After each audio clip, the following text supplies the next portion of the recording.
Hello, commercialize your research. Hi, I'm Molly Morse, CEO and co-founder of Mango Materials, and I have commercialized my PhD research. Oh wow, what was your PhD research on? So I was studying the biodegradation of building materials, and we were looking at different types of materials, and one of them was called PHA, polyhydroxyalkanoate. And so my PhD work involves studying the biodegradation of them, but now I have a startup company that looks at producing them for commercial applications, and it's now in the market. What was the process of going from your PhD to starting a company? How much time do we have? It was quite a wild ride. So our very first funding was from the National Science Foundation. It was an SBIR, Small Business Innovation and Research. So the very first money was actually a grant to make sure that that this research was worth commercializing, because not every good research project can ultimately have revenue, market potential, and what have you to be a successful company. So that first funding let us do some optimization of a very sort of technical process to lay the framework for the eventual commercialization of this work. Oh wow, and then at what point did it start to grow into more and more? So it just took time. It took time, a lot of development. So what we do is very research intensive initially.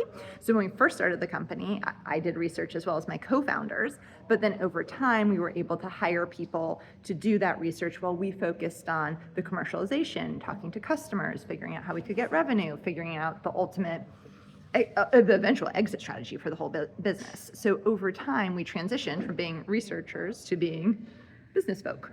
Yay! And what kind of customers do you guys have? So what our technology, what Mango Materials does, is we produce these formulated pellets. They're a replacement for existing plastic. So actually our customers are generally groups that melt down pellets to make something that's a replacement for conventional plastics, something maybe that's injection molded or what have you. So it's a plastic replacement. So generally they're melt processors who manufacture plastics.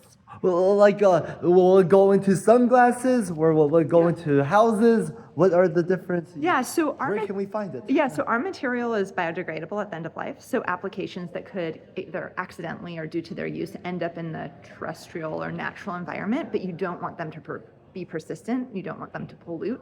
Applications like that are great. We work with Natura, which is a Brazilian cosmetic company, making a soap dish for them. And then we also work on different applications. Allbirds has a zero carbon shoe of the future that has an injection molded emblem using our material.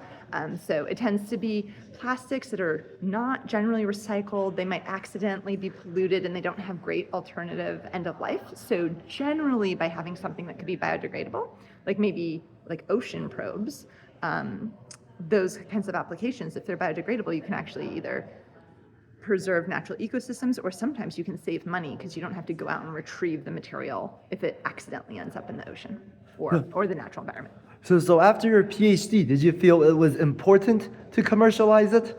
I did. I felt it was very important, but I didn't know what I was getting myself into.